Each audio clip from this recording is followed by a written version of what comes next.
Hello and a very warm welcome to the third day of Elets Knowledge Exchange Summit. The previous 2 days were dedicated to governance track and the smart cities track. The history of Knowledge Exchange Summit goes back to 2011 when we started with the first edition of the conference in Kovalam in Kerala. Over the course of the next 10 years, we moved to different locations of the country, starting from Kovalam, and last year the last edition was held in Goa in May 2019. But this year, because of the obvious pandemic situation, we have been forced to do the program on a virtual mode.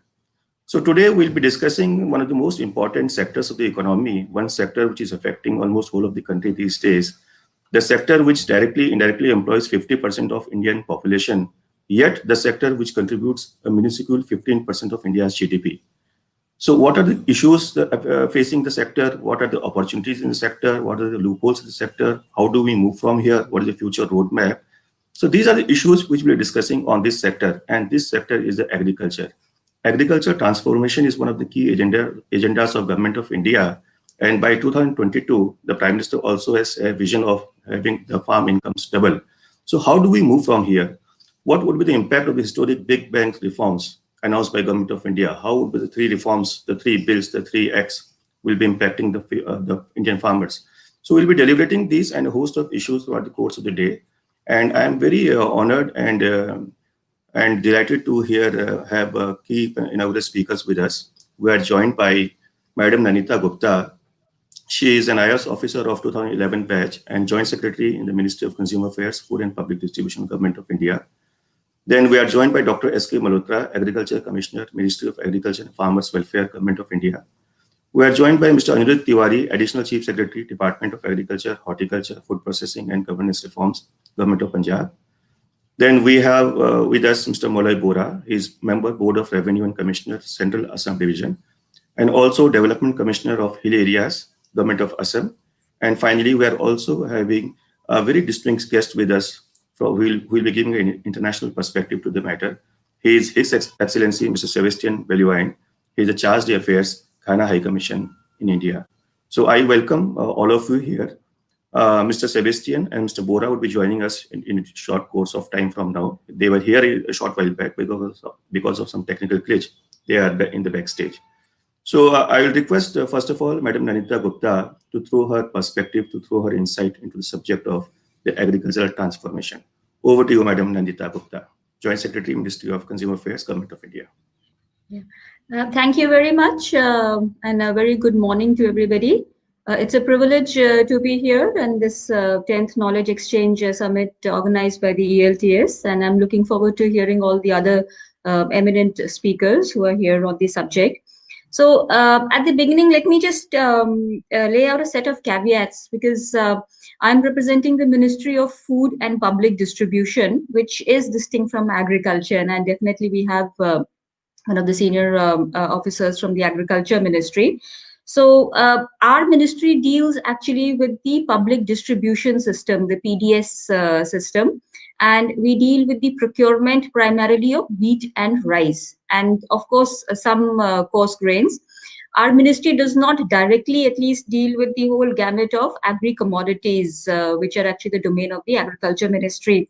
But one thing I'd like to highlight right at the beginning is, as you pointed out, that in the context of the amendment in the enacting of the two farm laws and the amendment of the Essential Commodities Act, we have been working very closely with the Agriculture Ministry, and this is one of the areas that the changes being brought about by these acts and these ordinances, that is going to lead to an area of a lot more interconnectedness, interdependency, whether it is across ministries, whether it is across sectors, whether it's the private sector, whether it is the digital technology sector, whether it is the state governments, whether it is the farm cooperatives or the farmer producers organizations.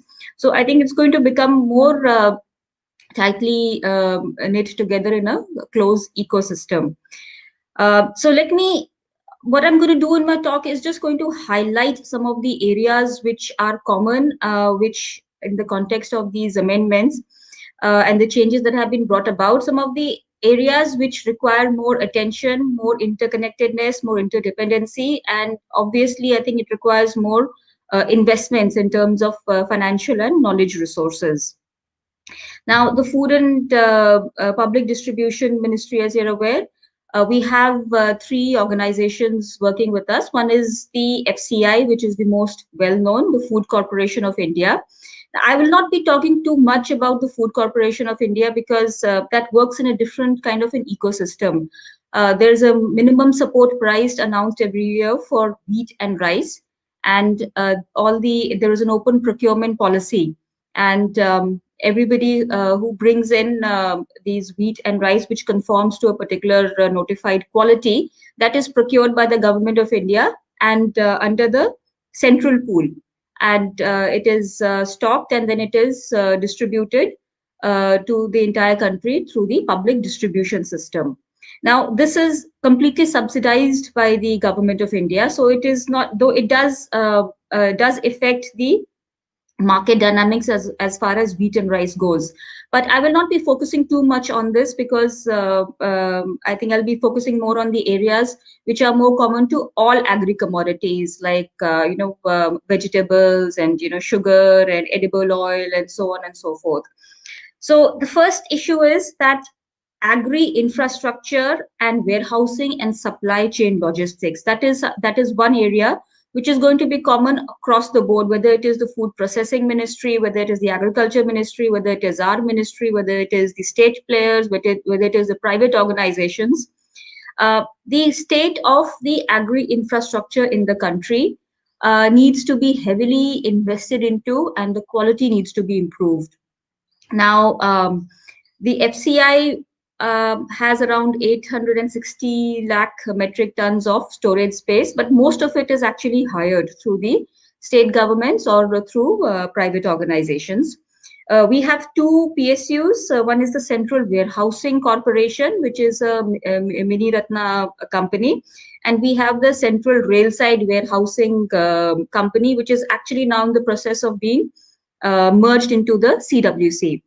The CWC is a private player. It has about, though it is a small player, it has more flexibility. It has around 421 warehouses and godowns throughout the country. So 421 warehouses, which includes port godowns. It includes the two interstate trading posts at Atari and at Bangladesh at Petropol.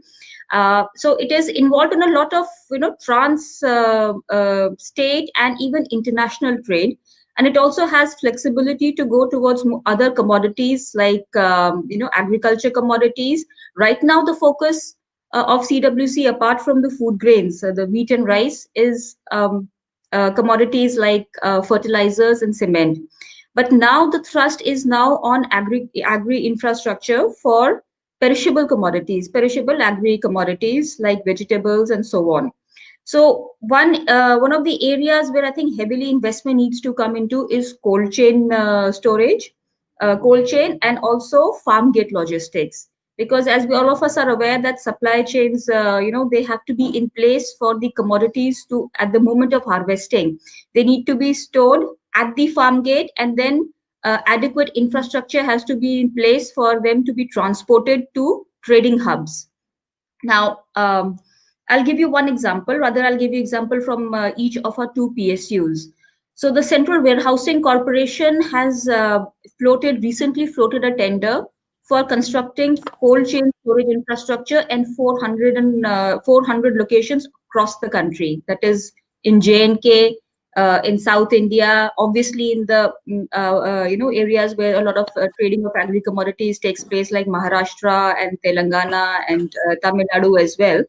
So the idea is that this kind of infrastructure needs to be in place so that the farmers are able to diversify from merely wheat and rice, or other crops they might be growing for subsistence, to more crops which have more financial value, and which are, but the issue here is that they are perishable. So this farm gate logistics needs to be in place right at the village level. Now, I'm aware that the agriculture ministry has some schemes, which I think the concerned officer will be talking about. but how we need to have a kind of a broader perspective, and I think funds from all ministries need to converge into this area. For example, through the Central Railside Warehousing Company, which is actually a very small organization, we have recently entered into a contract with Arunachal Pradesh state government to have farm gate logistics, and three districts have been chosen as a pilot for a pilot project.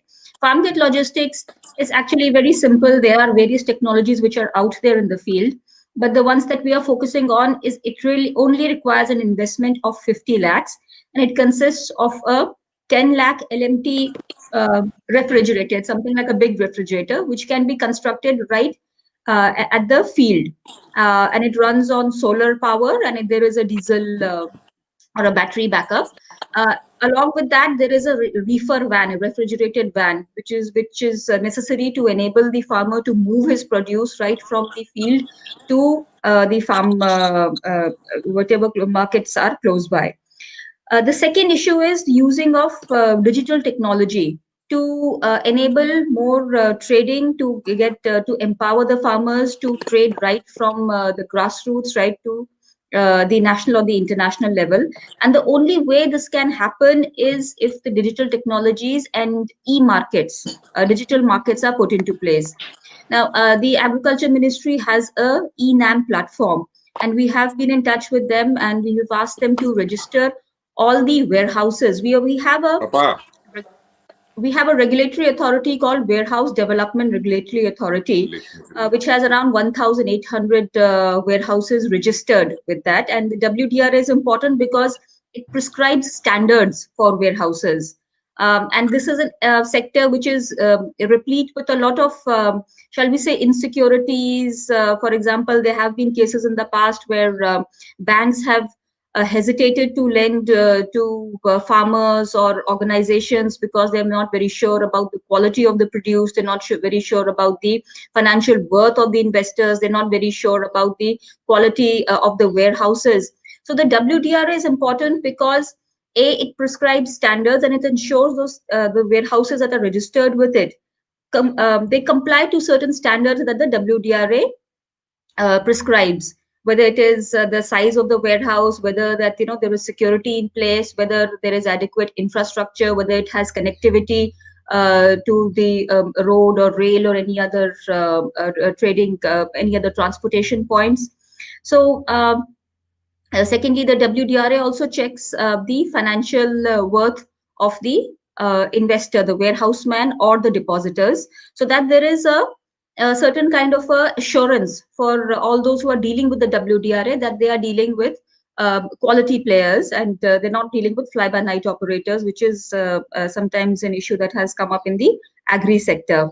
The third thing is the warehouses registered with WDRA have to have insurance registration for the stock deposits, and the depositors or the warehouseman also has to have a certain net worth and a security deposit. So if anything goes wrong, at least the investors or the depositors, they have a financial backup.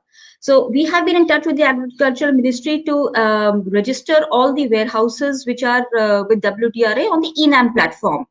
Now, out of these 1,800 warehouses registered with WDRA, most of them are farmer cooperative warehouses, and mostly in South India.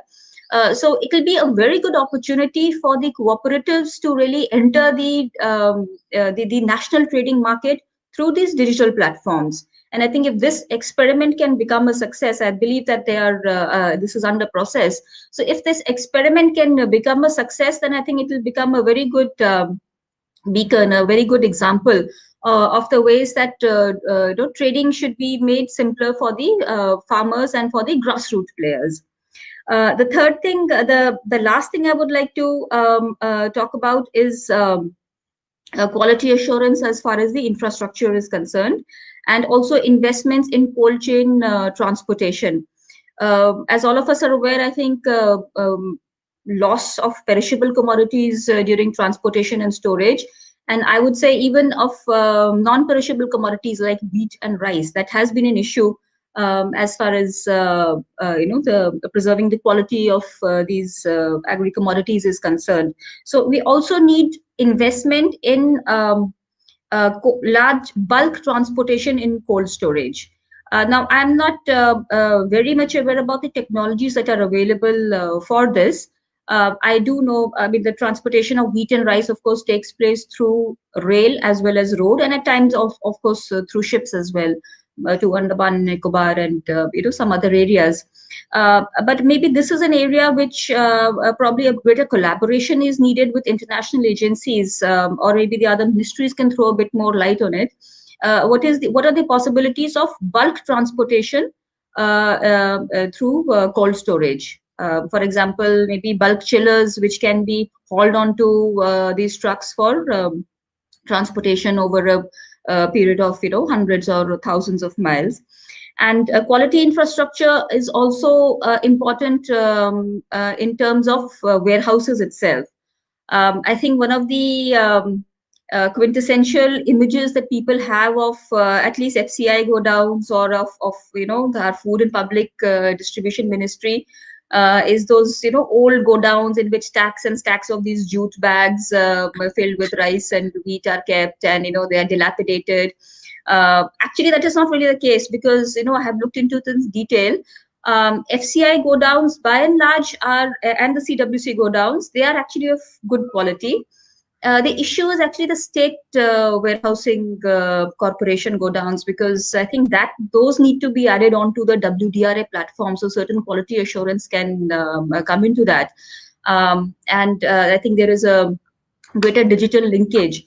For example, we have the FCI has a DOS digital online system through which all their warehouses are interconnected, and we are in the process of connecting even the CWC go downs and bringing private sector go downs also onto an e-platform.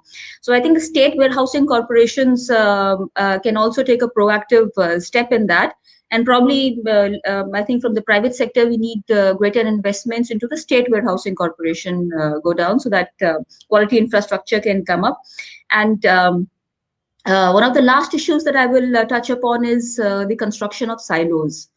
There is a very big thrust from our ministry for construction of silos, because the quality of it has several advantages. First of all, because of bulk storage, and doing away with the requirement of jute bags. So there is the quality of the food items, the food grain stored in that goes up. I think there's less expenditure as far as storage and transportation is concerned, because from these silos, a silo on an average, it can be of various capacities, but we deal with generally capacities from 25,000 lakh metric tons up to around 2 to 2.5 lakh metric tons. But silos are of all capacities.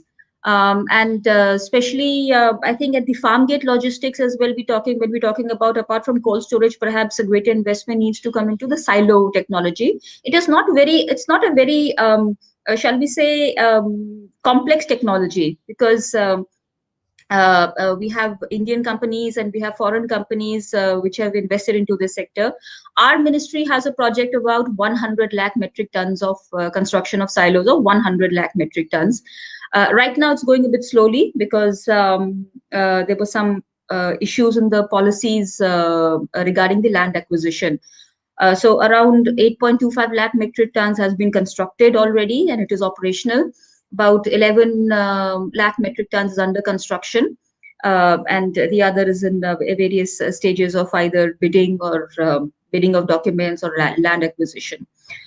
So silo technologies is also another area which heavily investments needs to come in. I think the states can leverage their funds, private organizations can leverage their funds, international organizations can leverage their funds. So quality assurance as far as harvesting, storage at the farm gate, transportation, and bulk storage at markets, as well as linkage on the digital platform, and knowledge sharing, so that there is greater interconnectivity, there's greater knowledge sharing among all the stakeholders in this sector.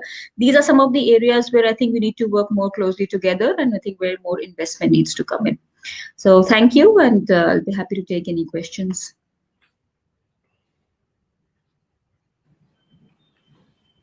Questions will be taking at the end of the panel, ma'am. But thank you so much for so beautifully putting the views of your ministry. Your caveat was well noted off. But if we talk of the larger issue of doubling the farm income, and if we see the entirety of the entire agricultural ecosystem, then the role of food public distribution, the issues which you discussed about cold storage, the infrastructure, the transportation, harvesting, silos, technology, private investments, foreign technologies. So everything has to move in tandem for the overall holistic transformation of the sector as a whole. So thank you so much. And as far as the Government of India's vision or Government of India's perspective of the agriculture ministry is concerned, we'll be very shortly joined by Union Agriculture Minister, Shri Narendra Singh Tomarji at 11:30 sharp. So I would now request, we will move on to the next speaker. I would request Dr. S.K. Malhotra. Dr. S.K. Malhotra is the Agricultural Commissioner, Ministry of Agriculture and Farmers Welfare, Government of India. I would request Dr. S.K. Malhotra to give his views on agricultural transformation. How do we move from here?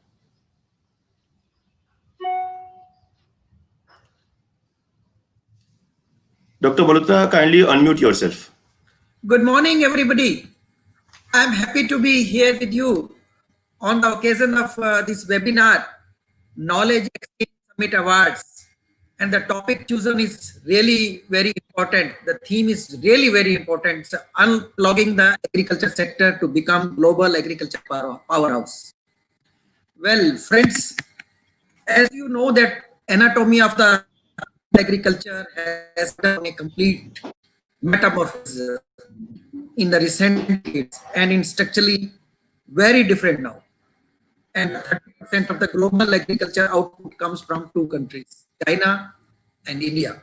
So these are the two countries which are the leader in the world market for agriculture production whenever we speak about. But on the another side, world population is also increasing and India has its own domestic demand also. Huge domestic demand is there for food and fiber. And here it is further expected to go up. Second, we are the largest economically active population in the world. We have to feed the large population. So two important challenges are for us. One is ensuring the food security, another is nutritional security. We need to ensure, and third one is income security also. Because now it's the priority of the government, it is the commitment of the government. Hence, here will be happy to know that India has achieved the record production of the food grains, 296 million ton. It's the ever highest record production of the food grains, which we have achieved during the year 2019-20. Similarly, for horticultural crops, also record production of 316 million ton have been received. So in case of food grains, we are self-sufficient. We have surplus which is available with us. And even we are exporting the surplus for rice and even wheat also. We are now receiving the demand from several countries for export potential, which is now further increasing. So need of the hour is strategic thinking and rapid but thoughtful action that will result in increase in the production and further reducing the wastages in the food. There's a lot of wastage also happening in case of food. So one estimation has been done by one of our Asia Research Institute that food grain loss that is occurring to the tune of 5% to 18%, depending upon the different commodities at the different levels. But how we can reduce that loss?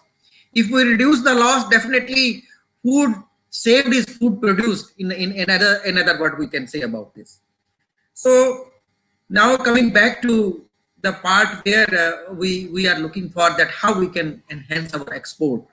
So here the drivers of the Indian agriculture has been identified that here horticulture growth scope is more in horticulture crops because these are the high value crops. Even you will find that during the COVID period, the demand for high value foods, particularly these, I should say, this turmeric, ginger, garlic, citrus fruits, and then spices, mint, the value produced has increased in the very recent. So now a kind of diversification is also happening. Farmers are also now asking for the good planting material, and a quality food demand is now increasing. So here, India's international trade in agriculture is fetching the higher earnings than the trade in services as well as manufacturing. You will be surprised to know this. This is one of the important fact which has appeared, that agriculture is earning the more revenue than this one. So here we are enjoying all type of climates, tropical, subtropical, and temperate, where we are growing a wide range of crops. So this is a kind of inherent, I should say, a kind of benefit which we have for multi-product agriculture crops which we are growing. So that's why it is very easy for us to convert ourselves as an agriculture powerhouse at the global level. So here India's crop is also increasing, because we are on the way that yes, income of the farmer is required to be enhanced. But how this income of the farmer will be enhanced? Only through increasing the cropping intensity. When I speak about the cropping intensity, it means number of crops grown in a per unit area should be more. So for that purpose, 2 to 3 more crops are required to be taken. In some areas, 3 crops are taken. In some areas, 2 crops are taken. In some areas, 1 crop is. So our cropping intensity has increased from 134% to 148%. It's a really a remarkable achievement I want to share with you. And even World Bank as well as FAO has also appreciated India for their remarkable achievement in increasing the production and productivity in the country. So here we need to convert this global agriculture powerhouse, our country as a whole. So our production has increased. We have surpluses that are available with us, and those are being exported. So this all has happened only because of these favorable government policies. But here private sector can play a more meaningful role in bringing investment in technology as well as sustainability when we speak about. So Government of India through EPIDA and Ministry of Agriculture jointly working together, because Ministry of Agriculture has its mandate to augment the production and productivity. And then further EPIDA helps in exporting how we can promote the export from the country. So exportable production is also happening in the country. Several clusters have been identified. Some hotspot areas have been identified where production is now happening. Several success stories are there, and several commodities have been identified. You take example of food grains, rice, wheat, I have already explained. For oilseeds, even this is the only sector where we are importing. Large import is happening in oilseeds. But on the other side, our attempt is that how we can balance import with export. So there are 2 commodities in oilseeds also. One is castor, another is sesamum, and third one is also there, soybean meal. So these are the 3 commodities which we can export, and we are exporting to the larger extent. Then there are several fruit crops, mango, banana, grapes. These are the crops which we are exporting. Then further nuts are also there. Cashew, we produce cashew also, but we import raw cashew from other countries, and further we are processing it, and further it is again value added, and then again it is exported.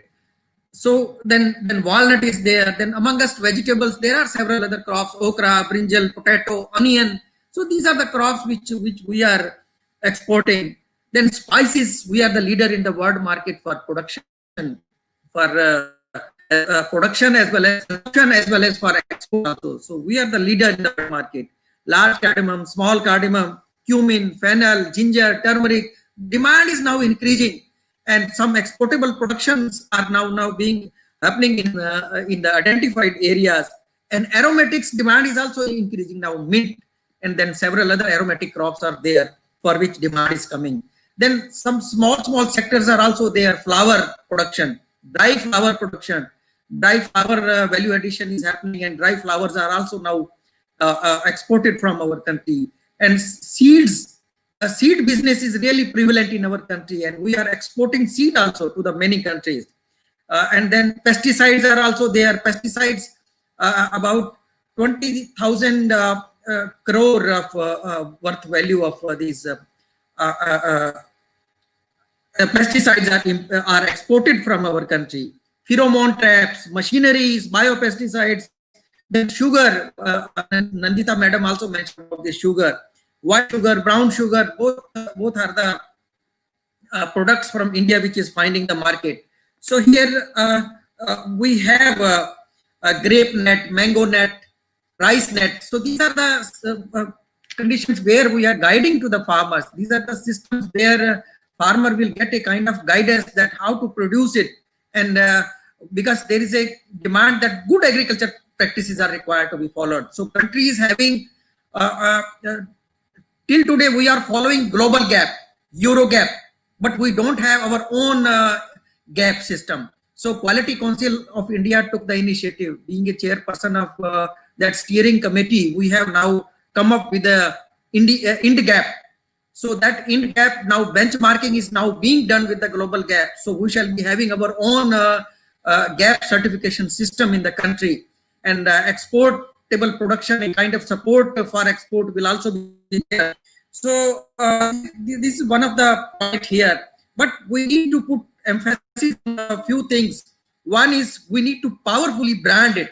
How we can powerfully brand our Indian produces. So this emphasis is also there. And then the most important thing is that we need to follow all those interventions where we can increase the quality of the produce. So quality, whenever we speak about in the foreign market, there is a need of special varieties. So those varieties have been identified by our research institution system of Indian Council of Agriculture Research, ICR. We have a strong institutional setup in the country, and we have commodity-based research institutions where research is going on. Good planting material is identified, and good planting material production is also happening. We have now created seed hubs, seed and planting material production hubs. Exportable production varieties are now being produced. But how we can judicially use the inputs of scientific farming, that's very important. That's why I mentioned that here, with the use of the science and technology, on the next revolution will come. So as a part of clean production, because when we speak about the quality, there are two types. When we say one is clean production, one is cleaned. Clean means when we have harvested the produce, it is clean. But clean production should happen right from sowing till harvesting. So clean and clean production both are required to be followed. So emphasis is now required to be put into. That's why I am speaking about now good agriculture practices, where a complete production system will be certified right from sowing till harvesting. So here infrastructure backbone is really needed for this purpose. Nandita madam also spoke about this cold storages and silos. So silos, she has already mentioned about this, but cold storages, I would like to add into it. So till today, we are having 35 million ton capacity available in the country for storing the perishables, where spices are now being stored, potato being stored, then onion, some kind of naturally ventilated structures are there. So 35 million ton of capacity is available with us, and further government is now keen to increase it to 60 million ton. So it's a really very ambitious and a big target, but here industry needs to come forward, because credit linked schemes are there, back-ended schemes are there, where infrastructure is now being promoted. And 35 million ton itself is a great breakthrough, I should say. But further, we need to increase it if we want to decrease the post-harvest losses for all these crops. So here reefer vans are also needed, because a lot of losses are occurring when we transport them from one place to another place.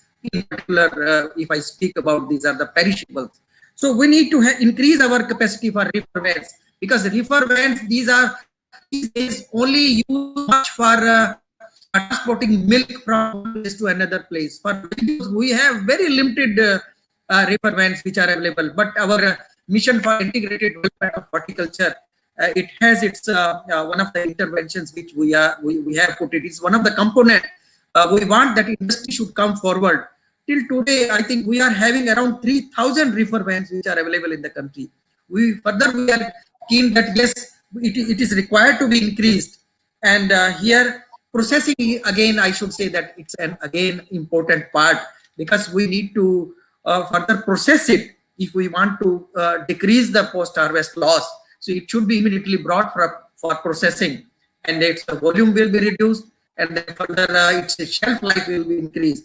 So till today, we are processing only 10% of the total production. We need to further increase it. People used to say that our processing agriculture produce, which is going for processing, is 10%. It's a very less. But here we do include in other countries, people 70% of the food is processed.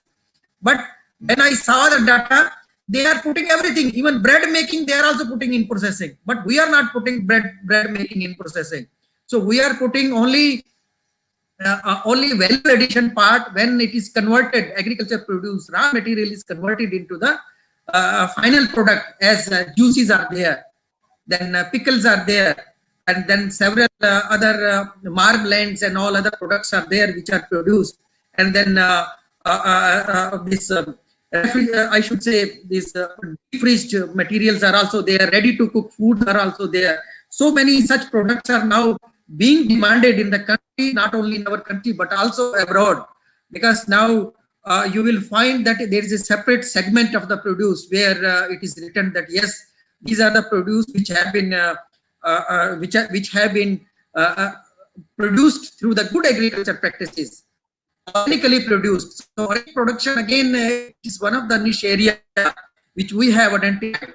So some kind of mapping has been already done. Some hotspot areas have been identified. So production is now happening. So each of these requires a series of action, which will in turn accelerate the economic development of India through becoming a global agriculture powerhouse and 5 trillion economy which we have dreamed of. So here there are several points which we have identified, because pesticide issues usually we come across. You take example of rice, where tricyclazole and buprofezin. So these are the two pesticides which have been traced. We have immediately banned it. So it is just a draft notification has been done, and alternatives have been provided to the farmers that exporters, they need to use this one. So we are now registering, being a chairperson of the Central Insecticide Board and Registration Committee, we are now encouraging these green chemistries, biopesticides, so that we could produce safer food for not only for our own people, also for the export. So we only think about the good agriculture practices whenever we have to export, but we need, our own people also need good and safe food. So with these words, I would like to stop my presentation here, and I'll be very happy to address the queries if any. Thank you so much for giving me the chance to share my views with you all. Thank you. Thank you, Dr. Malhotra. You said a very valid point that when you talk of the good quality of, often we end up talking about the foreign exports, whereas our own internal consumption has got a lot of requirement, a lot of demand as well. So in the meanwhile, we are joined by His Excellency, Mr. Sebastian Belvine. He is the Charge d'Affaires from Ghana High Commission in India. Please join me in welcoming him, Mr. Sebastian Belvine. Thank you for joining here in the panel, sir. So now moving on, we'll go to a very senior IAS officer, and he's heading the agricultural department of one of the leading agricultural producing states in India. Please join me in welcoming Mr. Anirudh Tiwari. Mr. Anirudh Tiwari is a 1990 batch IAS officer, and he's presently serving as Additional Chief Secretary in the Agriculture, Horticulture and Food Processing Departments in Government of Punjab. I will request Mr. Anirudh Tiwari to kindly present his views on how to make India a global agri powerhouse. Mr. Tiwari. Thank you, Mr. Mishra, for giving me this opportunity to share my thoughts at this Knowledge Exchange Summit. And thank you also for giving this opportunity to listen to two of my very eminent colleagues, Nandita and Dr. Malhotra, because what I am about to say is only going to be an echo and an extension of what they have said, because I think I couldn't. There's nothing that I can disagree with them, because whatever they have mentioned is actually the right. They form the right elements of the strategy that the country has to follow in unclogging the agriculture sector. Now, I think before I get into the specifics of some of the points, you see, what I would like to say is that let's take ourselves back to the 60s. And I think that's very important, because if we are serious about the topic that you have mentioned, unclogging the agriculture sector to become a global agriculture powerhouse, we must understand where we have come from. Me and you and most of us who are on the panel do not remember the days of 1965-66, when we were living, as they say, from ship to mouth. When the ship would arrive from the US with wheat grains, food would get into the hungry stomachs. Otherwise, people would sleep hungry. So those were the times, 1965-66. That was the time of PL 480 program that we were tied to. From there today, we have come to a situation which, as Dr. Malhotra very explained in great detail, was when we are exporting food grains, when we are looking at not only exporting food grains, but we are looking at exporting even high-value agri-commodities, vegetables, fruits, processed foods. That is the position that we are now to. And how have we reached here? And you see, alongside that journey, because first of all, you have to secure yourself. You have to secure yourself from the perspective of quantity and then quality. We first secured ourselves from the purpose of food security, when we made sure that we had enough food grains. And then now we are looking at nutritional security. The point is that I do not have the complete data of the country as a whole, but Dr. Malhotra would, I'm sure, have that data. But Punjab, for example, in 1965-66 would produce only about 3.4 million tons of food grains. From that, after the Green Revolution set in, we immediately jumped to 7.3 million tons in 70-71, which means we just doubled our capacity in Punjab. And today, make a guess, Mr. Mishra, today we produce 31.8 million tons. We are 10 times the food that we produced in 65-66 to where we are today. So if we have been able to do that in about 50 years' time, right, it is no mean achievement. I mean, increasing the food grain production 10 times, it's no mean achievement. And even today, when we are just about 1.53% of the area of the geographical area of the state, we are still contributing about 35 to 40% of wheat to the central pool, and about 27 to 28% to the of rice to the national pool. I mean, give and take a few percentage points here and there. Now, the point I'm trying to make is that the country achieved this, or a part of the country achieved this, the Green Revolution states of Punjab, Haryana, and Western UP. They achieved this great feat backed by a very strong thought process. Now, what was the strategy that we followed? We have to focus on that. What was the strategy that we followed? You see, a lot of times we like to replicate and look at solutions outside. वो घर की मुर्गी दाल बराबर वाली बात है. We always try to look at the West when we have to look at good practices. We do not look within. Now, we achieved this feat, and we achieved this on our own. Nobody helped us. How did we get it? And if we were able to do as a country, then what is it that we have to do now to move to the next stage? And in that sequence, what I say is that what brought in the Green Revolution? I mean, I'm sure all of us have studied that as part of our academia, whatever we have studied. But to my mind, the first and the foremost thing was there were a set of institutional reforms that were carried out. There were certain institutional measures that were carried out in these Green Revolution states. I will talk only of Punjab because I'm more familiar with it. In Punjab, what we had done was that we first of all consolidated the land holdings. Now, that's the most important part. So there was an institutional reform element. We consolidated the land holdings and followed it up by building physical infrastructure, right? the infrastructure that was built by the state at that point of time. Now, Punjab actually, has a lot to complain about when we are doing this, because Punjab built its canal infrastructure, Punjab built its road infrastructure, Punjab built its marketing infrastructure, and we did it with our own investments. So we borrowed money and we did it. Today, the government of India, for example, is giving grants to other areas to build that infrastructure. So we have a double whammy. We borrowed then, we are repaying that debt, and today we don't get it, right? And then we are the bad boys because we are demonstrating somewhere.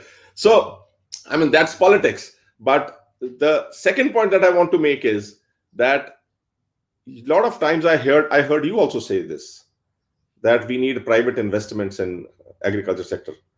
Can you please tell me a sector I mean, every farmer is a private entrepreneur. Does government do farming? Government produces electricity. Government runs buses. Government runs airports. Government runs airlines. Government runs hotels. Government runs roads. Every sector you have government. Government runs industries. But does government practice agriculture? No. Government does not practice agriculture. Agriculture production is entirely a private enterprise. Please understand that.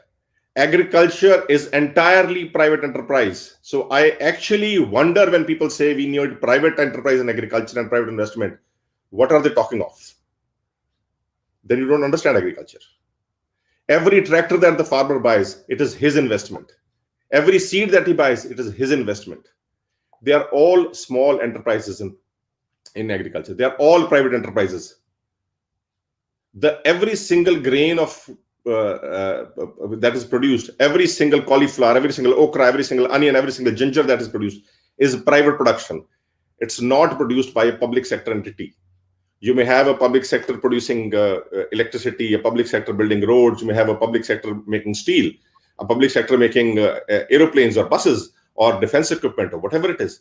But have you heard of a public sector corporation producing food grain for the country or producing onions? They may be marketing it. That's a separate story altogether. So please be careful when you say that you need private investment in agriculture. Entire investment that is going in agriculture is private investment. Where is the public investment in this? Please tell me, where is the public investment in this? But if you want to unclog the agriculture sector, if you want to make it a powerhouse, you need public investment, because the investment that came into infrastructure, that came into common infrastructure when we had the Green Revolution, was public investment. The investment came in roads, the investment came in irrigation canals, the investment came in marketing infrastructure. There's a lot of talk about APMCs. And people have written the obituary of APMCs, without even understanding where. You see, we say APMCs haven't worked, but I mean, I would like to really talk to somebody that when you say APMC haven't worked, did you create APMCs first of all? In Bihar, we scrapped the APMC Act in 2006, but please tell me what was done under the APMC Act when it was enacted in Bihar. What was created under the APMC Act first that you scrapped it for later on? You have to first test the produce. You see, in Punjab in 1961, we created the APMC Act. And the reason, sir, that you today are surplus in food grain production is, and the reason why the godowns and warehouses of Nandita's ministry are full and overflowing is because they are produced in marketing infrastructure created by public investment. That is how it has worked. Now, learning from this, and this, mind you, was also backed by very strong research and extension. That is again an area in which we have not focused enough. After our research into wheat and paddy and rice, we have not invested enough in research in other areas. Dr. Malhotra is my very senior colleague in the Agriculture Ministry. I would be very happy to hear from him. How many institutes do we have to research on oil seeds and pulses? How many research institutes are exclusively dedicated to other crops? Very few. Compare them to wheat and rice. So when we were self-sufficient in food grains, we never moved on to greater research in other crops. Of course, MSP and the public procurement were a reason why the production of pulses and oilseeds suffered in Punjab. But you see, at that point of time, the call was for food grain production. The call to the farmer was self-sufficiency in food grains. And sir, if you, again, Nanta would be able to give you more details, but just check the amount of food grain that was shifted from Punjab to Bihar, Eastern UP, Odisha, Madhya Pradesh, Chhattisgarh during COVID times. All that labor that went back to their villages after the lockdown, how were they fed? How was the Pradhan Mantri's food grain distribution scheme completed or fulfilled? It was because food was transported in special trains while the rest of the railway network was down. Only the goods trains carrying food grains were running. Only these trains. And these were shifted. Because we had invested, we had made sure. So to reach that level, we had made sure that we had institutional reforms, we had technology reforms with Agriculture University giving us high yield variety seeds, input with pesticides and other plant protection methodologies, and followed up by marketing. You see, farmer only knows how to produce. Every person, you see, tell me one thing: in any given factory, you have a production team, you have a marketing team, you have a finance team. I mean, does the fellow who produces a cycle also market it? No. But you want the farmer to produce and market it also. You see, the point is that you should see the farmer only as a producer. Somebody else has to take up the job. Everybody can't do the whole job. The farmer can't do research. Research has to be done by somebody else. Extension work has to be done by somebody else. Farmer is only the producer. Just make it analogous to a production factory. In a factory, there are different divisions. That's why you get, it's a success. Now, if you're sourcing, if you're expecting the farmer to process his food also and to sell his food also, I'm sorry. I would be very happy to see a person who has that entire skill set. Even in my own office, I have a different skill set. I have people who make presentations for me. I have people who do data analysis for me. I have people who do the background work for me. I have a certain job. Probably today I'm in a position where I take policy decisions, but probably there's somebody else who's looking after the processes and procedures, right? So similarly, don't expect the farmer to do everything. If the country has to become an export powerhouse, what I would suggest to my colleagues in the Agriculture Ministry is make a strategy, and the strategy has to have an element of institutional reforms. What are those institutional set of reforms that we need to make? Well, these laws are a step in that direction. There are different viewpoints on it. People are saying different things, but the point is that a step has been taken to move towards that. Similarly, if we are to you have to pick up a commodity and then take it end to end.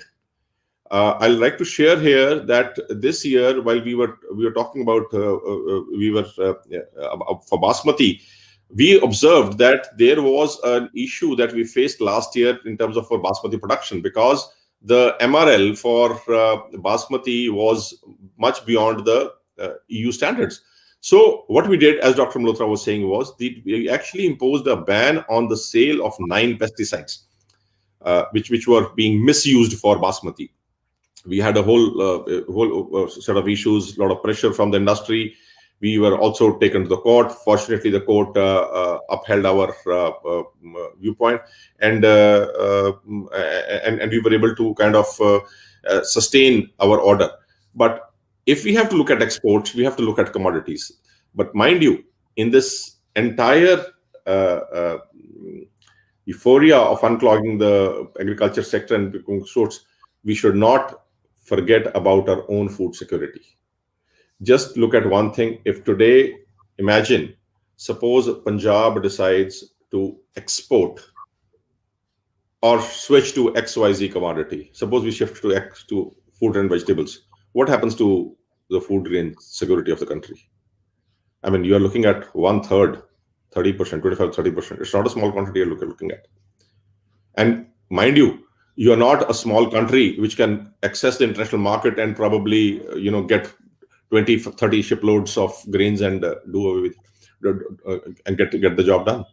It's not any other commodity. It's food grains. It's food grains. It's perishable commodity.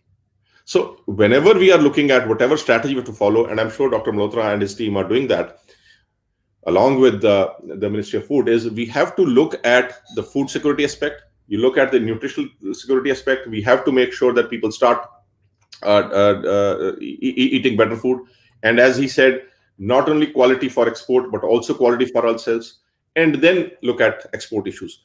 The institutional reforms have to be backed by creation of infrastructure. Both Nandita and Dr. Malhotra talked about cold chains. Both talked about making sure that the produce, for example, Punjab is, if Punjab were to produce vegetables, one of the reasons we can't export vegetables is lack of cold chain facilities and this thing. Somehow, I mean, one has been hearing about it ever since one joined service, and for the last 30 years, nothing seems to be happening.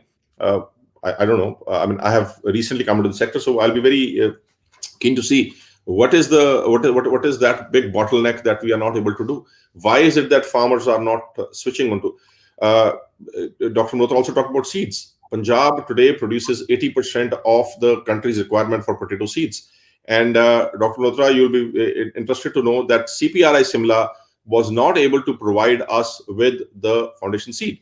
So what we have, and we were facing a problem, because what was happening is that Punjab potato seed, that the Punjab potato seeds were actually, we were not able to supply to South, and people were growing them in UP, branding them as Punjab seeds. And you also touched upon the aspect of branding them as Punjab seeds and selling them in the South.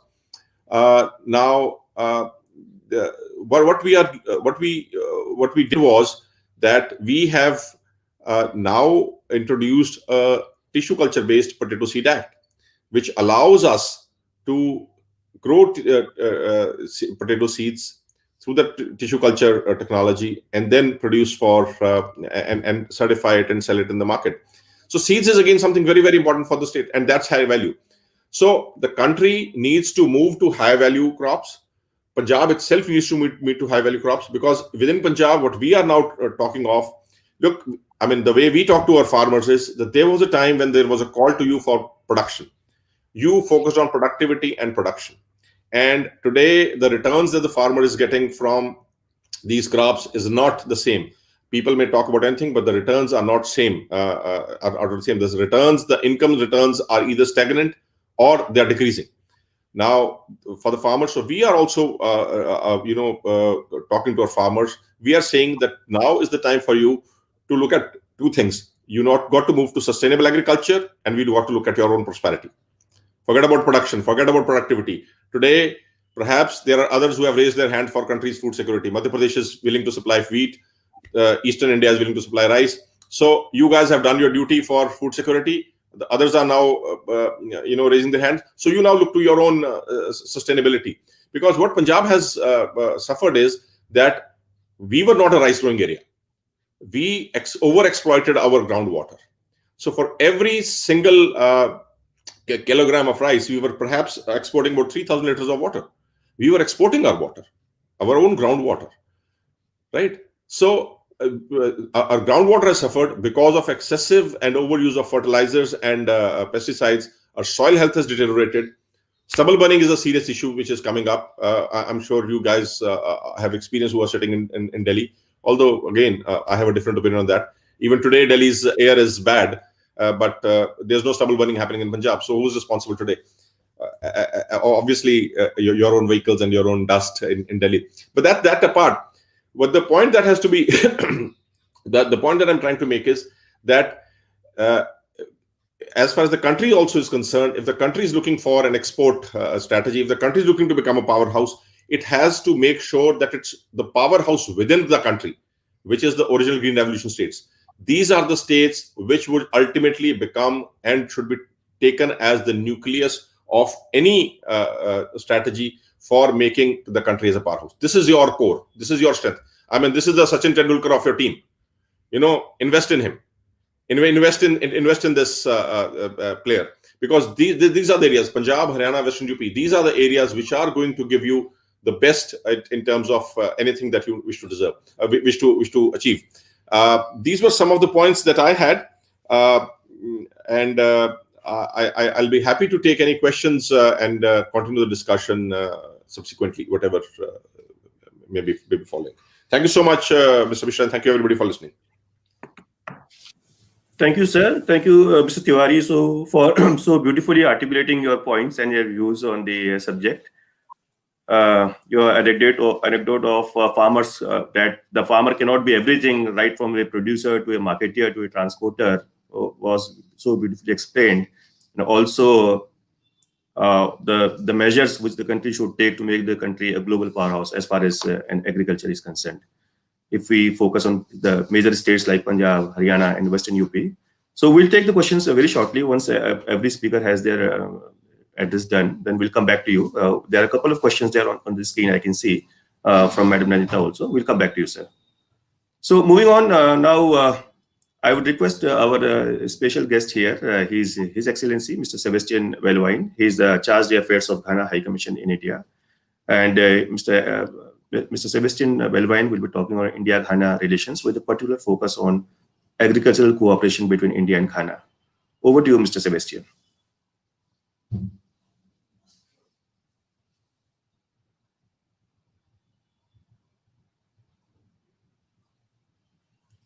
Kindly, sir, unmute yourself. You are not audible. Good. Yes. Right. Yes, now you are audible. Distinguished guests, ladies and gentlemen.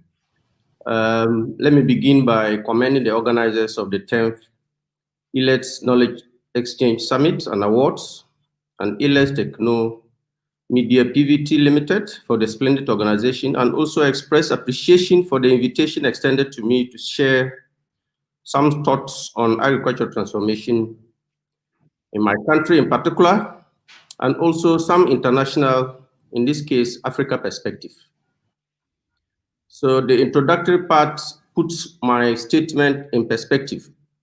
First, I want to talk about the relevance of agriculture to Africa as a continent. Then what Africa is doing, not very comprehensive because there's no time to go into details. And then at the sub-regional level, and I'm coming from the West, so I'm talking about West Africa, that's ECOWAS. Then I will now focus on my country. What the government, the various government in the past and the current government is doing to transform agriculture, knowing the relevance to agriculture to a majority of the population of Ghana. Okay. Agriculture remains the backbone of most African countries, including Ghana, employing significant number of the African population, the population of the African country, and contributing a chunk of their GDP. Agriculture in Africa has a massive social and economic footprint, with more than 60% of the population of sub-Saharan Africa are small farmers, and about 23% of sub-Saharan Africa's GDP coming from agriculture. In Ghana, the agriculture sector is the highest employer of the country's labor force, engaging 41.9% as of 2017, mainly in the production of crops and livestock, fishing, processing, and marketing of agricultural produce. Indeed, the food and agriculture sector has a direct impact on the attainment of at least 5 of the UN Sustainable Development Goals. Ironically, agriculture is largely in the hands of peasant farmers, cultivating small fields, using small tools and implements. The situation is now changing gradually, with governments introducing innovations and modern technologies. On the continental level, the African Union has adopted several measures, including the following, to improve production and productivity across the continent. The Comprehensive Agriculture Africa Agriculture Development Program, which is widely known, the Partnership for Aflatoxin Control in Africa, Africa Seed and Biotechnology Program, Ecological Organic Agriculture Initiative, and Geographical Indicating Strategy for Africa. Similarly, Initiatives have been adopted in sub-regional levels. For example, in West Africa, the ECOWAS Common Agriculture Policies, ECOWAP, envisages an improved water management, improved management of other natural resources, sustainable agriculture development at the farm level, developing agriculture supply chain and promoting markets, preventing and managing food crises and other natural disasters, and building institutions relating to agriculture. Like the continental and subcontinental level, the policies and technological measures adopted at the national level in Africa are intended to open up potential to increase incomes, create jobs, and provide raw materials to the industry with a strong focus on creating an enabling environment for private sector operators and other actors within the various commodity value chains. Distinguished speakers, participants, ladies and gentlemen, in Ghana, government's innovative solutions to transform the agriculture sector are comprehensive, ambitious, and innovative.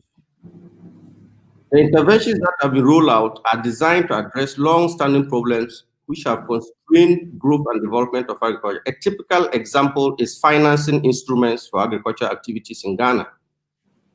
They are mainly short-term instruments which do not support the needed technologies to modernize the sector. Coupled with this are the regulatory constraints on the percentage of deposited funds and financial institutions can lend and the interest rates. To address these triple constraints to agriculture financing, the government is facilitating the creation of a capital market to mobilize financial resources that will be channeled to finance the medium and long-term investment required to modernize agriculture at a competitive interest rate. This measure aims to mobilize private resources to finance agro-food systems development. Major government innovative flagship programs produced by the current government include planting for food and jobs, planting for export and rural development, rearing for food and jobs, one district, one factory, one district, one warehouse, among others, which have been planned based on the adopted objectives and key strategies from the Agenda for Jobs. The Planting for Food and Jobs, as mentioned earlier, is one of government's flagship programs in the agriculture sector. It is aimed at ensuring food security, increase employment opportunities, particularly for the teeming youth, supply raw material for industry, and increase agriculture exports. The initiative was designed based on the identified myriad of challenges facing the sector and the zeal to exploit the untapped potential. These challenges include lack of access and low utilization of certified seeds, low fertilizer usage, weak extension services, poor harvest management and market linkages, low application of ICT to support agriculture, among others.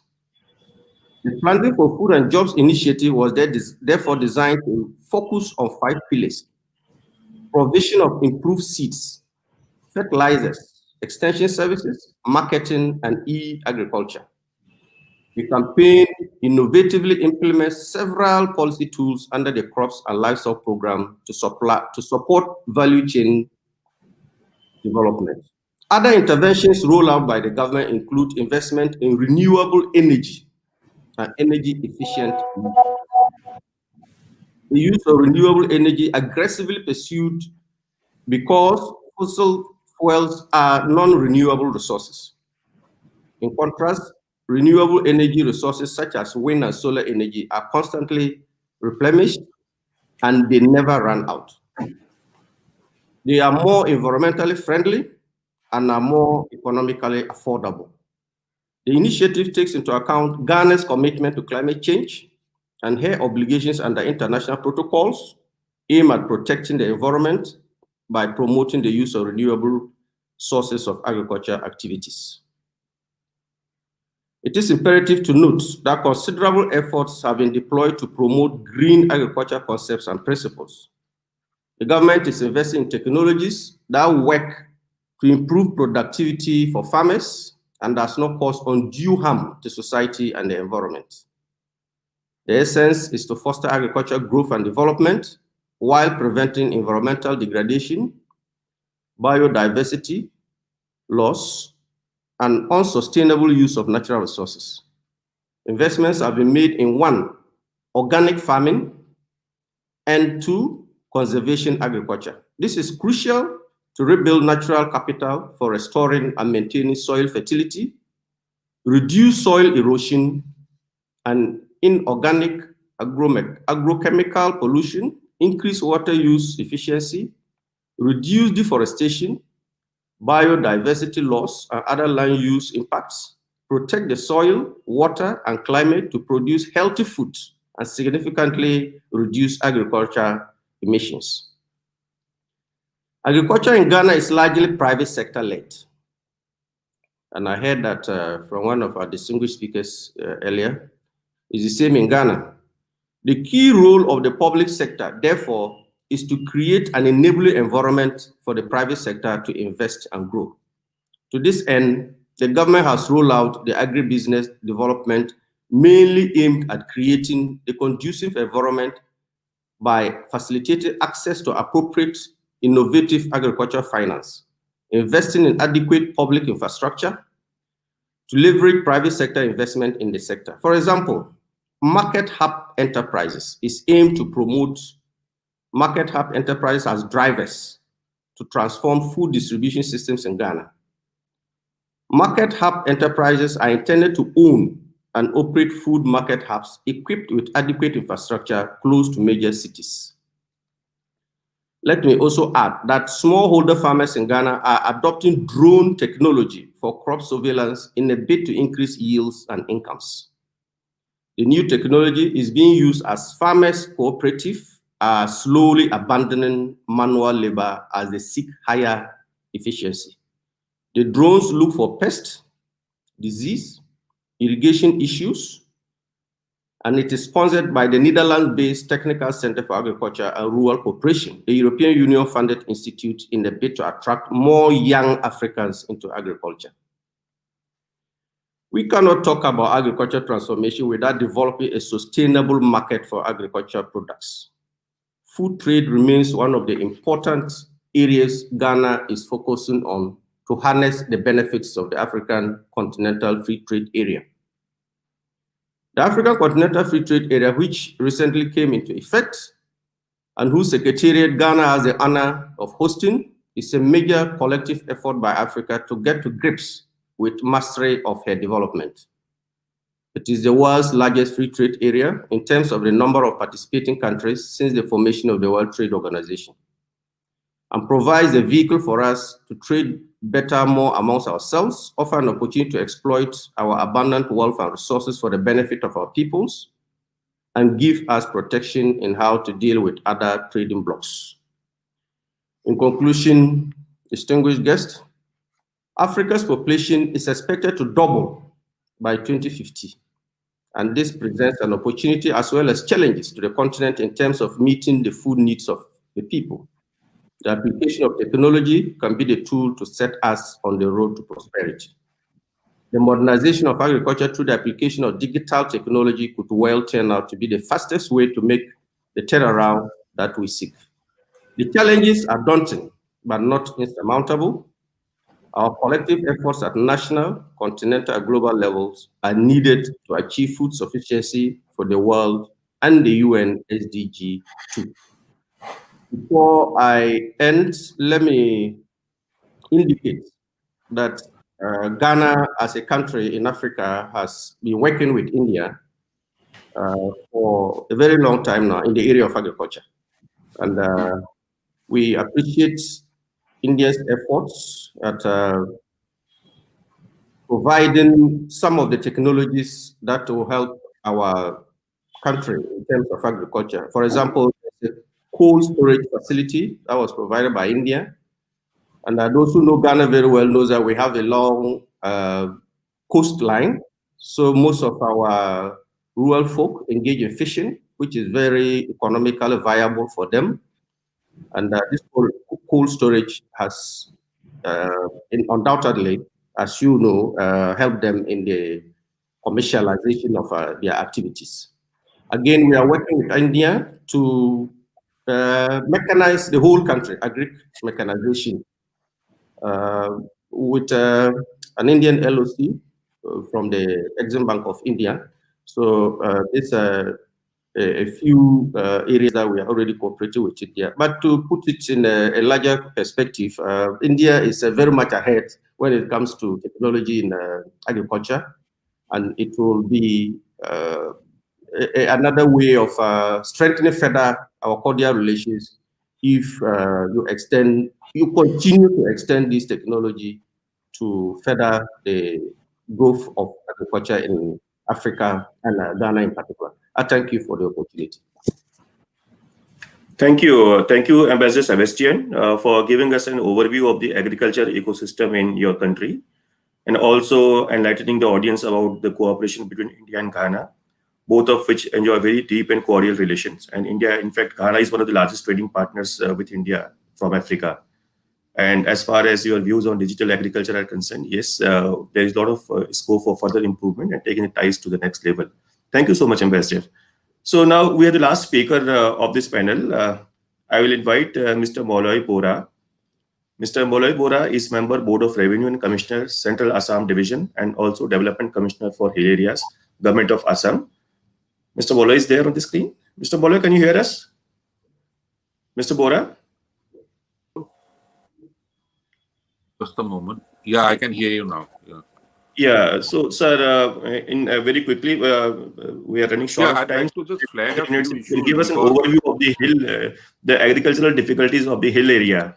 No, I would like to talk about more in the perspective, agriculture in the perspective of Northeast.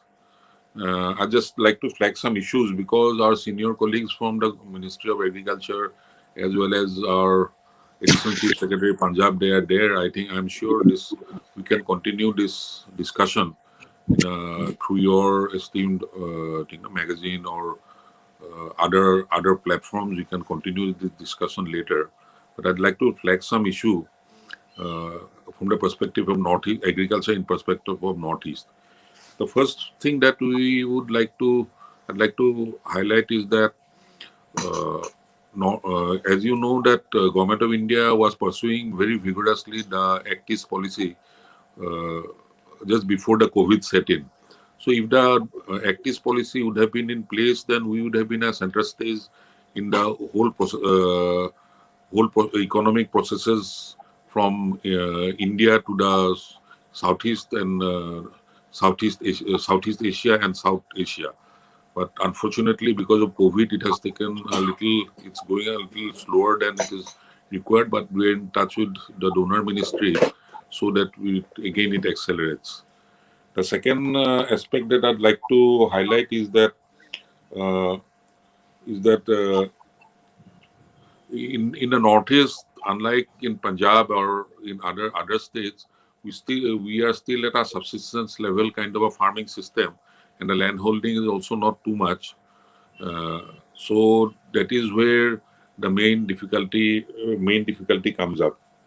So the third problem is that we have the problem of not having adequate power or the power distribution channel, so that the new equipments like the pump sets and all those kind of things can be in place at the farmers level.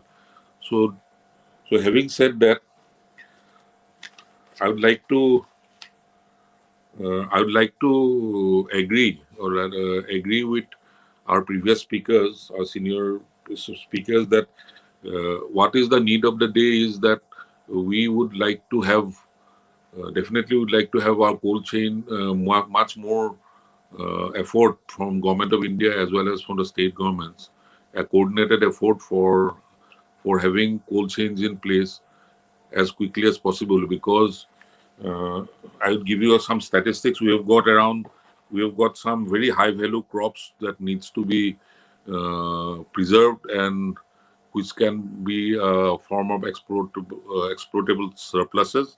So, for example, 85% of oranges can be is a marketable surplus. 95% of pineapple is exportable surplus, chili 27%, ginger 86%, lemon 82%, banana 80%, jackfruit 83%. As you can see that all these are horticulture products.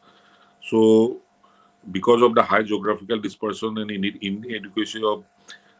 inadequacy in parcel and farm size, these are not being aggregated and they are not put into the value system as much as as much as desired.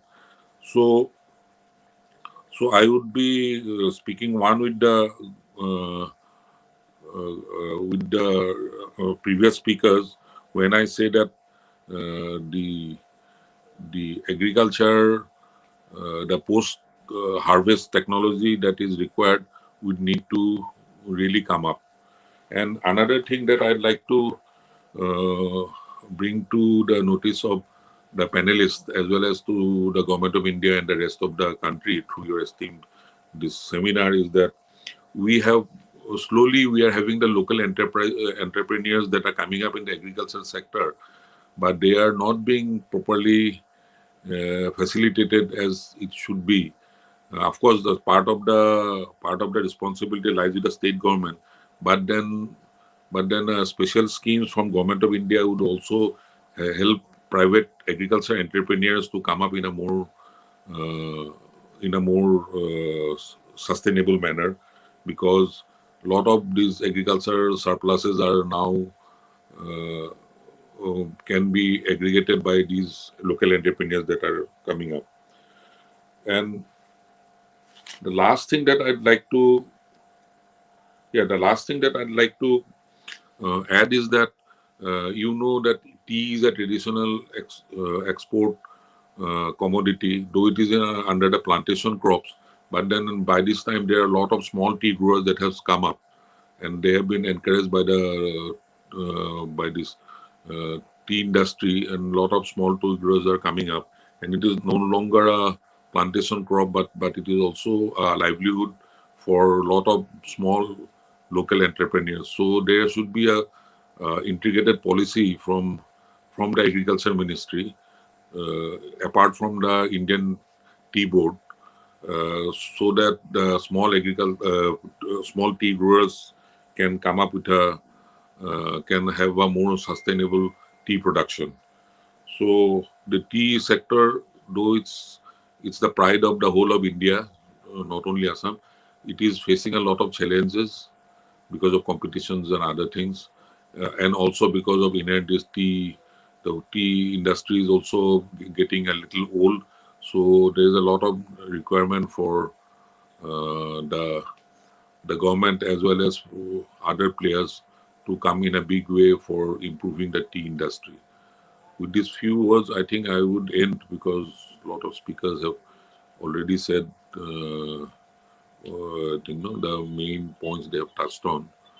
And from my side, I would definitely continue this discussion in form of writing on the perspective of Northeast as far as the agriculture sector is concerned. And I thank you all and giving me the opportunity to join this conference. Thank you. Thank you, sir. Thank you very much, Mr. Bora, for putting out the perspective of Northeast from the agricultural point of view. Mr. Anirudh Tiwari had very interesting and some direct questions, and he has raised some very direct and relevant issues. So if I may ask Dr. S.K. Malhotra, he would like to answer some of his issues, like he was particular about private investments, private enterprise. He quoted the example of public investments in almost all the sectors, whether you talk of transportation, you talk of aviation, you talk of railways, you talk of even bread manufacturing a few years back. So any comments from your side, Dr. Malhotra? Well, Anirudh sir has really very nicely, he I think elaborated on the part of that how the private sector, I should say that efforts are now happening for production of the crops. I agree with him, but my objective was to say that private sector investment should happen for infrastructure creation, because here only private sector can help. If cold storage is to become, I think farmer will not be in a position to afford it. So only it will come through private sector. Poly houses, those are required to be made. But poly house, if there are large scale poly houses, then only private sector do it. Small scale can also afford it. Either it is a tunnel or something. Those tunnels are there. Then nursery requirement also there. Yeah, will definitely. Then nursery requirements, because large scale nurseries are now being established. Even farmers are also doing, and private sector is also doing. So seed production business is also happening. So then machinery banks, there are many high, very costly machineries are there which farmers cannot afford it. Our small scale farmers, marginal farmers, they will only take benefit of these machinery banks. So now machinery banks are now also coming up. Then drone technology, processing industry, where all private sector investment is needed. My emphasis was on that part. But it's a good learning for me to hear from you many good points which you mentioned. And somewhere it was also mentioned that subsidy should also happen. Cold storage subsidy is already there, 35% for the other states and 45% for northeastern hilly area. Subsidies available, National Horticulture Board, as well as through Mission for Integrated Development of Horticulture. So here I would like to mention, then again, micro irrigation system. Micro irrigation system farmers are also doing. So here, increasing the efficiency, irrigation efficiency, that is, these are the efforts now which are being made.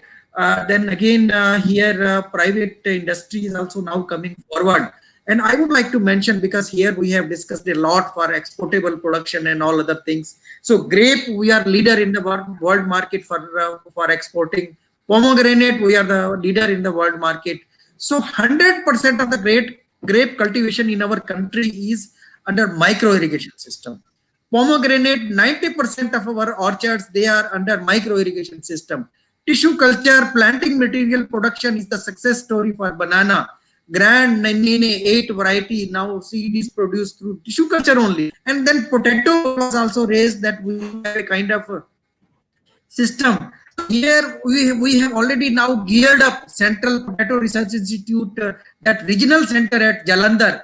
So our tissue culture, then followed by aeroponics for certified seed production, that has been standardized, and that technology has been sold to private sector also even. So on non-exclusive basis, this technology has been given to private industries also, and that is now being used. But here my request is that state agriculture, because it is a vegetatively propagated, and again, being a vegetatively propagated potato crop, we need to have a system state-wise. Their state needs to have their own system. So state agriculture universities are required to be utilized for breeder seed production, because there has always been shortage of the breeder seed. So state agriculture, I think Punjab Agriculture University, I was Assistant Director General earlier at ICR. I remember one MOU was signed with the Punjab Agriculture University for production, and I was the dignitary for that also from the Indian Council of Research side. Then another one more question was raised from Nurud Saab, that yes, we need to have institutional setup, skill setup. Yeah, he gave a very good example of that skill set of the technologies, because if we have to increase our efficiency, that is required to be done. So accordingly, we have a strong institutional setup in the country for conducting the research. So Indian Council of Agriculture Research has established its 4 research centers exclusively for oil seed productions. One is Directorate of Oilseed Research in Hyderabad. Another is National Research Center for Soybean Research in Indore. Then we have Directorate for Rapeseed and Mustard in Bharatpur.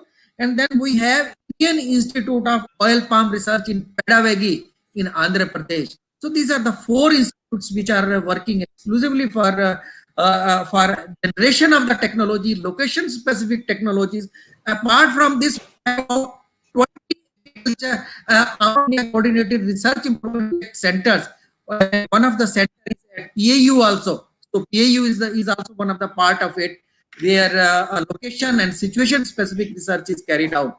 So this kind of infrastructure set is already prevailing in the country. Anirudh Devasa may not be knowing it, but yes, point is really of great concern that we need to generate location-specific technologies, and those technologies are required to be made available to the farmers. So these are the only points which just I wanted to add it in response to the queries which we have received. So further, Anuruddha Sahab wanted, I'll just take a minute, Mr. Mishra. I know we are running short in of fact, time. I was coming to you just only for your closing comments. I was coming to you only. Yeah. Yeah, I just, for the benefit of all the participants, I must say that already the government of India has come out with some excellent initiatives. You see, and in that context, I must highlight and flag two great initiatives that have come from Ministry of Agriculture, Government of India. One is the Agriculture Infrastructure Fund. I mean, the rupees 1 lakh Agriculture Infrastructure Fund for investments in post-harvest infrastructure, which is going to help the creation of exactly the same kind of infrastructure that Dr. Malhotra was referring to. That's a very good program that the government has set up, and I'm sure that will fill up the gaps that we saw that exist, and we so definitely need to fill up. The second is again a beautiful program, which is the creation of the Fbos.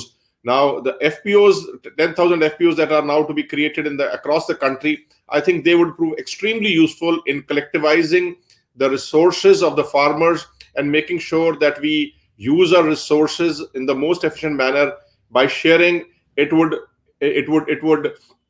take care of the problem of over mechanization that sometimes we hear of. It will also take care of, to a large extent, the problem of indebtedness that we come across, because once we collectivize these people, these Fbos would be able to get machinery. They'll be able to market their produce collectively. So these two huge programs, I think, are coming up, which would prove immensely useful in achieving what the objectives of this session, which were unclogging agriculture for the next stage. So thank you so much for giving this opportunity. And thank you, Dr. Malhotra, for your very, very informative and useful intervention. Thank you so much, sir. It was really a great discussion and a great panel. And in fact, the points raised by you were very hard-hitting, to the point, and very straight.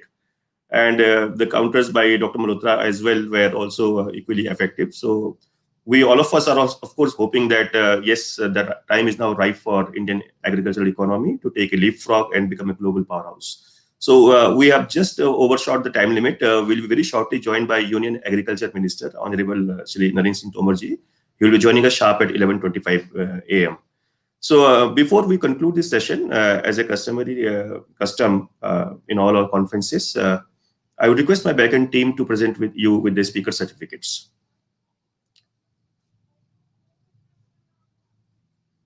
So this certificate is for Mr. Anirudh Tiwari, Additional Chief Secretary, Department of Agriculture, Horticulture, Food Processing and Governance Reforms, Government of Punjab.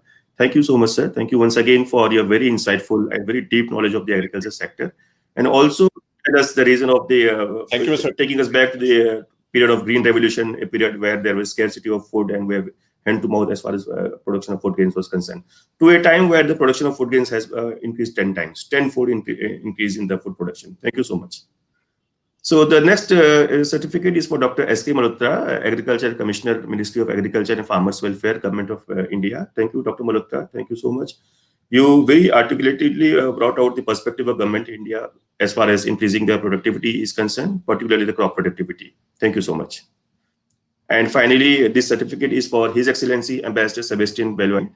He is the Charge d'Affaires, Ghana High Commission, New Delhi. Thank you for bringing out the bilateral aspects of India-Ghana cooperation, particularly with reference to the agricultural sector and how both the countries can take their bilateral relationship to the next level by cooperation in this sector. Thank you so much, all of you.